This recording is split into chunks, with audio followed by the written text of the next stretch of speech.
దయచేసి ఇక్కడ ఇద్దరు సెక్రటరీ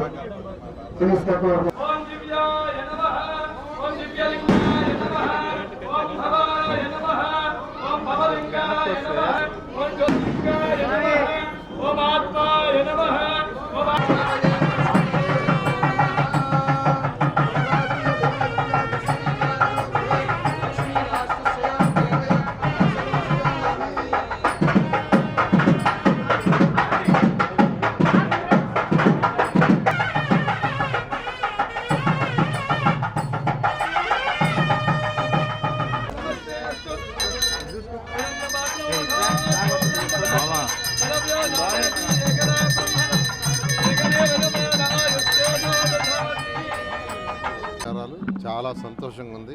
ఎందుకనంటే 2014-19లో ఈ నెల్లూరులో ఉన్న స్వర్ణాల చెరువు ట్యాంక్ బండ్ ఏదైతే ఉందో దాన్ని డెవలప్ చేయాలనే ఉద్దేశంతో ఆ రోజు కేంద్ర మంత్రిగా ఉన్న వెంకయ్యనాయుడు గారితో నేను మాట్లాడటం, వారు కూడా అప్పుడు పురపాలక శాఖ మంత్రి గారు, నేను కూడా పురపాలక శాఖ మంత్రి, ముఖ్యమంత్రి గారితో మాట్లాడటం, దీనికి కొంత ఫండ్స్ అలాట్ చేసి స్టేజ్ 1లో కొంత భాగం చేసాం, అంతా చేయాల.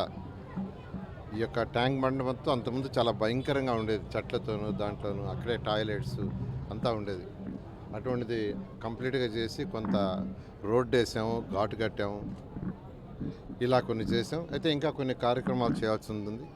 ఇంకా దీనికి కూడా ఒక 15 కోట్ల రూపాయల ఫండ్ కూడా యాక్చువల్గా శాంక్షన్ అయ్యి ఉంది.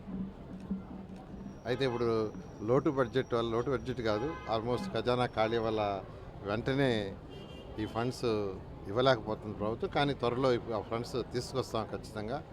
అటు ఎమ్మెల్యే గారు కావచ్చు, ఎంపీ గారు కావచ్చు, నేను కావచ్చు, ఖచ్చితంగా ముఖ్యమంత్రి గారి దగ్గర ఫండ్స్ తీసుకొచ్చి ఈ ప్రాజెక్ట్ మొత్తం కంప్లీట్ చేయడం జరుగుతుంది.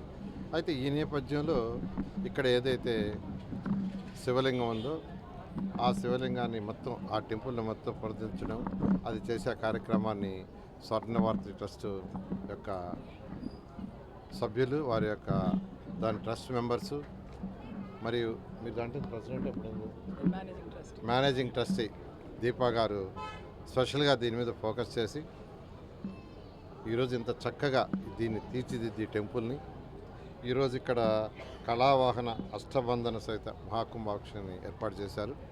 ఈ కార్యక్రమంలో నేను, ఎంపీ వేమిరెడ్డి ప్రభాకర్ రెడ్డి గారు, ఎమ్మెల్యే శ్రీధర్ గారు దీంట్లో పాల్గొన్నాం. నిజంగా ఈ యొక్క అవకాశం కల్పించిన Swarnabharathi trust managing trustee Deepa గారికి ప్రత్యేకంగా అభినందనలు తెలియజేస్తూ